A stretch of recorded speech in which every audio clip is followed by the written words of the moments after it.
జిల్లా స్థాయిలోనే కాకుండా రాష్ట్ర స్థాయిలో ఎప్పటికప్పుడు తాజా సమాచారాన్ని మీకు అందిస్తోంది తెలంగాణ రిపోర్టర్స్. జిల్లా నుండి వ్యవసాయ మహిళా కళాశాల తరలిపోతుందా? ప్రజాప్రతినిధులు సంఘటితం కాకుంటే తప్పదా? విద్యార్థి సంఘాలు తల్లిదండ్రుల్లో ఆందోళన. తెలంగాణ రాష్ట్ర ప్రభుత్వం ఒకవైపు అన్ని జిల్లాల్లో విద్యారంగాన్ని అభివృద్ధి పరుస్తామని ప్రకటిస్తున్న నేపథ్యంలో జగిత్యాల జిల్లాకు గతంలో మంజూరై 2 సంవత్సరాలుగా కోరుట్ల కేంద్రంలో నడుస్తున్న వ్యవసాయ మహిళా కళాశాల తరలిపోతుందన్న ఆందోళన జిల్లాలోని విద్యావంతుల్లో తల్లిదండ్రుల్లో నెలకొని ప్రధాన సమస్యగా మారింది. గత బీఆర్ఎస్ ప్రభుత్వ హయాంలో రాష్ట్ర సాంఘిక సంక్షేమ శాఖ మంత్రిగా ఉన్న కొప్పుల ఈశ్వర్ తమ శాఖ తరఫున వ్యవసాయ మహిళా కళాశాలను మంజూరు గావించారు. అయితే ప్రస్తుతం ప్రభుత్వం మారిపోవడం, కాంగ్రెస్ ప్రభుత్వం అధికారంలోకి రావడం క్రమంగా నాటి ప్రభుత్వంలో మంజూరైన వ్యవసాయ మహిళా కళాశాలను మరో నియోజకవర్గానికి తరలించడానికి ఏర్పాట్లు జరుగుతున్నాయి. వ్యవసాయ కళాశాల మంజూరైన తర్వాత ధర్మపురి నియోజకవర్గంలోని వెలగటూరు మండలం స్తంభంపల్లి వద్ద సుమారు 50 ఎకరాల స్థలాన్ని అప్పటి కలెక్టర్ యాస్మిన్ బాషా మంజూరు గావించారు. ప్రస్తుతం ఈ వ్యవసాయ కళాశాలను జగిత్యాల జిల్లా ధర్మపురి నియోజకవర్గం నుంచి ఉమ్మడి కరీంనగర్ జిల్లాలోని మరో నియోజకవర్గానికి తరలించడానికి సన్నాహాలు మొదలయ్యాయి.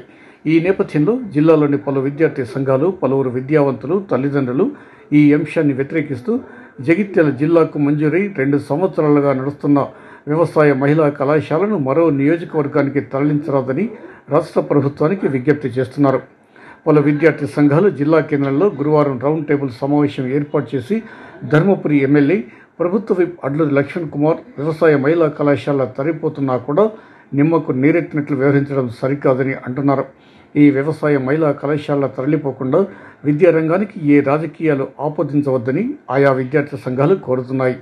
అంతేకాకుండా మాజీ మంత్రి కొప్పుల ఈశ్వర్ గత 2 రోజుల క్రితం జగిత్యాల జిల్లా కేంద్రంలో మీడియా సమావేశంలో మాట్లాడుతూ తమ ప్రభుత్వం మంజూరు చేసిన వ్యవసాయ మహిళా కళాశాల ఏర్పాటుతో జగిత్యాల జిల్లా విద్యారంగ పరంగా మహిళలకు ఎంతగానో చేదోడువాదుడుగా ఉంటుందని, దీన్ని తరలిస్తే చూస్తూ ఊరుకోబోమని హెచ్చరించిన సంగతి కూడా తెలిసిందే. ఈ సందర్భంలో జిల్లాలోని విద్యారంగం అభివృద్ధి చెందడానికి ప్రభుత్వం కృషి చేయాల్సిందే పోయి గత ప్రభుత్వం మంజూరు చేసిన వ్యవసాయ మహిళా కళాశాలలో మరో నియోజకవర్గానికి తరలించే ప్రయత్నాలు చేయడం పూర్తిగా ప్రజాప్రతినిధుల వైఫల్యమని చెప్పక తప్పదు. ఈ అంశంలో ప్రభుత్వ పెద్దలు జిల్లాలో విద్యారంగ వ్యాప్తి కోసం, అలాగే మహిళల సంక్షేమం కోసం గత ప్రభుత్వం మంజూరు చేసిన వ్యవసాయ మహిళా కళాశాలను మరో నియోజకవర్గానికి తరలిపోకుండా చూడాల్సిన బాధ్యత ప్రజాప్రతినిధులపైనే ఉంది. ఒకవేళ నిజంగానే ఈ కళాశాల మరో నియోజకవర్గానికి తరలిపోయినట్లయితే ఈ జిల్లాలోని ప్రజాప్రతినిధులతో పాటు ప్రభుత్వ విప్ నిర్లక్ష్య వైఖరి కారణమని చెప్పక తప్పదు. అన్ని రాజకీయ పార్టీల నాయకులు ఈ అంశంలో సంఘటితం అయితే తప్ప ఈ కళాశాల జగిత్యాల జిల్లా నుండి చేజారిపోకుండా ఉండగలదన్న అభిప్రాయం ప్రతి ఒక్కరిలో వ్యక్తమవుతుంది. చూడాలి, నడుస్తున్న కళాశాల తరలిపోతుందా లేక జగిత్యాల జిల్లాలోనే ఉంటుందా అనేది జిల్లా ప్రతినిధులపైనే ఉందన్న విషయం నాయకులు గ్రహించాల్సిన అవసరం ఎంతైనా ఉంది. ఇప్పుడు అక్కడ ధర్మపురిలో ఎమ్మెల్యేగా వ్యవహరిస్తున్నటువంటి ఎవరైతే లక్ష్మణ్ కుమార్ ఉన్నాడో ఆయన ప్రభుత్వంలో విప్పుగా ఉన్నాడు. ఆ కాలేజీని కాపాడాల్సిన బాధ్యత ఆయన మీద ఉన్నది. అదేవిధంగా మానకొండూరు ఎమ్మెల్యేకి కాలేజీ అవసరమైతుంది. ధర్మపురి ఎమ్మెల్యేకి ఏమో ఈ కాలేజీను ఆయనకు దారాదత్తంగా ఇచ్చేయడం జరుగుతున్నది. అంటే ఏంటి, ఇక్కడ ప్రజలు లేరా? నిజంగా నేను గవర్నమెంట్లో ఒక ఉన్నతమైన స్థానంలో ఉన్నావు కాబట్టి ఇంకొక అవకాశం, ఇంకేదైనా ఇన్స్టిట్యూషన్ తీసుకొచ్చే ప్రయత్నం చేయాలి. ఉన్న ఇన్స్టిట్యూషన్ వేరే వాళ్ళకు ఒప్పచెప్పడం అనేది దారుణం.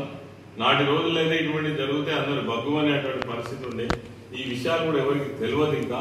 కాబట్టి లోపలనే 2 ఎమ్మెల్యేలు పట్టుకొని మరి ఈ కాలేజీను మన మానకొండూరు మండలానికి, మానకొండూరు నియోజకవర్గానికి దారాదత్తం చేసేటువంటి ప్రయత్నం జరుగుతున్నది. దాదాపుగా ఆర్డర్స్ వచ్చినట్టుగానే కనబడుతున్నది. మేము ఇలా డిమాండ్ చేసేది ఏంటంటే తప్పకుండా జగిత్యాల జిల్లా ధర్మపురి నియోజకవర్గంలో agriculture BSc agriculture women's college ఉండి తీరాలని డిమాండ్ చేస్తున్నాము. లేని పక్షంలో తప్పకుండా దీనిపైన ఆందోళన చేస్తాము. ఖచ్చితంగా ముఖ్యమంత్రి గారి దృష్టికి తీసుకుపోయి మన అగ్రికల్చర్ కాలేజీ మనకే కేటాయించేటట్టు చూడాలి. ధర్మపురి నియోజకవర్గం అన్నా, జగిత్యాల జిల్లాలన్నా తెలంగాణ కోనసీమలో మనకు పేరు ఉంది. ఎందుకంటే జగిత్యాల జిల్లాలో చాలా మంది ప్రజలు వ్యవసాయం మీద ఆధారపడతారు. ఆనాటి ప్రభుత్వంలో ఉన్న పెద్దలు సో కేసీఆర్ గారు, ఆనాటి మంత్రి కొప్పులేశ్వర్ గారు దూరదృష్టితోటి ఈ రైతు బిడ్డలు అగ్రికల్చర్ విద్యను అభ్యసిస్తే ఈ ప్రాంతంలో వ్యవసాయంపై పరిశోధనలు వస్తాయి, కొత్త ఉత్పాదకాలు సాధించవచ్చు, ఒక కొత్త ఒరవడికి శ్రీకారం చుట్టచ్చు, ఈ మట్టి బిడ్డలు మాణిక్యాలైతారని. తరగతి ఫలితాలపై విద్యార్థులకు జిల్లా కలెక్టర్ సత్యప్రసాద్ అభినందనలు. జగిత్యాల జిల్లా 2025 విద్యా సంవత్సరంలో 10వ తరగతి పరీక్షా ఫలితాల్లో తెలంగాణ రాష్ట్రంలో 4వ స్థానం సాధించిన సంగతి తెలిసిందే.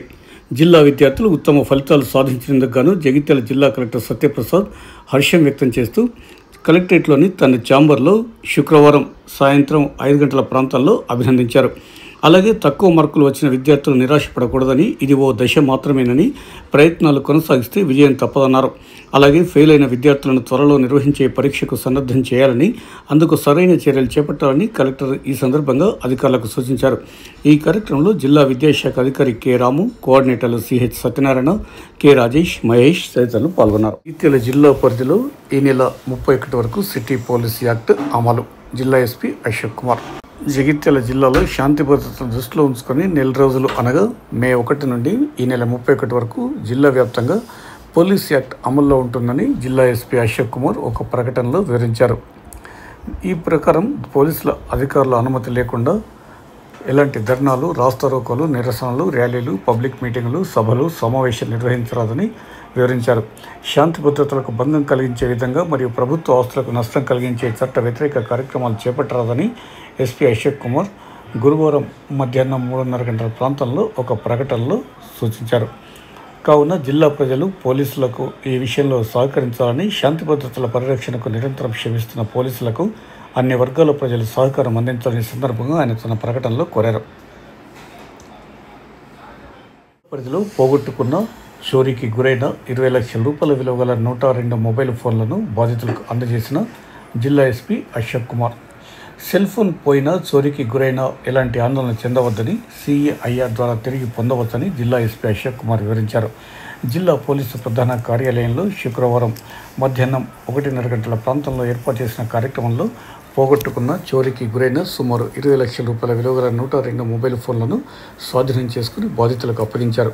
ఈ సందర్భంగా ఎస్పీ అశోక్ కుమార్ మాట్లాడుతూ, పోయిన సెల్ ఫోన్ పట్ల అశ్రద్ధ చేస్తే ఇది వ్యక్తిగత, సామాజిక భద్రతకు భంగం కలుగుతుందని అన్నారు. పోయిన లేదా చోరీకి గురైన మొబైల్ ఫోన్లను త్వరితగతిన పట్టుకోవడానికి సిఐఆర్ వెబ్సైట్ ఎంతో ఉపయోగపడుతుందని వివరించారు. ఈ వెబ్సైట్లో వినియోగదారులు తమ వివరాలు నమోదు చేసుకుంటే మొబైల్స్ని ఈ పోర్టల్ ద్వారా సులభంగా స్వాధీనం చేసుకునే ఆస్కారం ఉంటుందని తెలిపారు. పోయిన సెల్ ఫోన్ల రికవరీ కోసం ఇన్స్పెక్టర్ స్థాయి అధికారి ఆధ్వర్యంలో ఒక ఆర్ఎస్ఐ, హెడ్ కానిస్టేబుల్, 2 కానిస్టేబుళ్లతో ప్రత్యేక టీం ఏర్పాటు చేయడం జరిగిందని అన్నారు. ఇప్పటి వరకు జిల్లా వ్యాప్తంగా 986 ఫోన్లను రికవరీ చేసి బాధితులకు అందించడం జరిగిందని వివరించారు. సిఈఐఆర్ అప్లికేషన్ ఆవశ్యకతను తెలుపుతూ ప్రజలకు అవగాహన కల్పిస్తున్నామని వివరించారు. ఎవరికైనా సెల్ ఫోన్లు దొరికితే సంబంధిత పోలీస్ స్టేషన్లో కానీ లేదా ఆ నెంబర్లకు ఫోన్ చేసి వారికి అప్పగించాల్సిందిగా సూచించారు.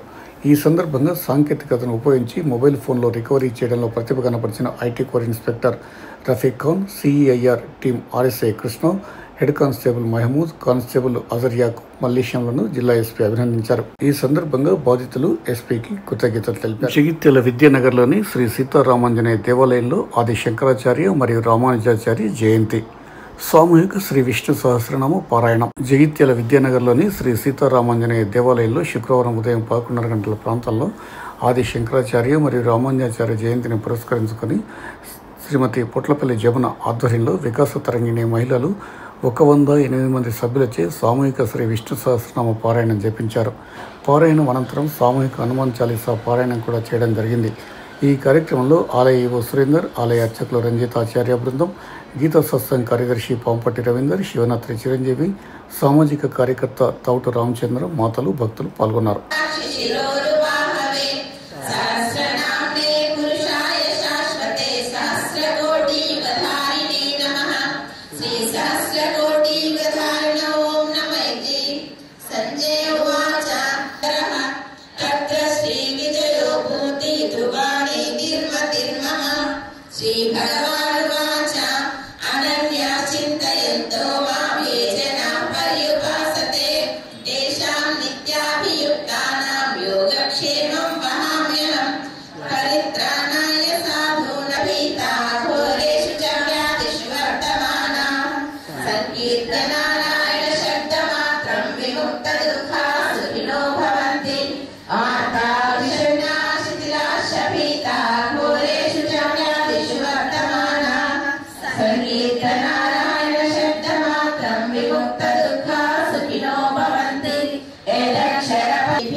दानवं यतीन्द्रं प्रवनं वन्दे रम्यजामातरं मुनिं लक्ष्मीस्रान् श्रीमत्पराङ्कुशमुनिं प्रणतोऽस्मि नित्यम् ॐ भगवन्नारायणाभिमतारूप गुणविभव ऐश्वर्यशीलादि अनवधिकातिशय कल्याण गुणगणां पद्मवनालयां भगवतीं श्रियं देवीं नित्यानपायिनीं निरवध्यां देवदेव दिव्यमहिषीम् अखिलजगन्मातरम् अस्मन्मातरं शतरं परं दुर्लभं सर्वदेवानां चतुष्षष्टिकलास्पदं पद्मादीनां पद्मां शुचिं स्वाहां स्वदां सुधां धन्यां हिरण्मयी लक्ष्मीं नित्यपुष्टां विभावरीं हरिं च निधिं दीप्तां वसुधां वसुधारिणीं नमामि।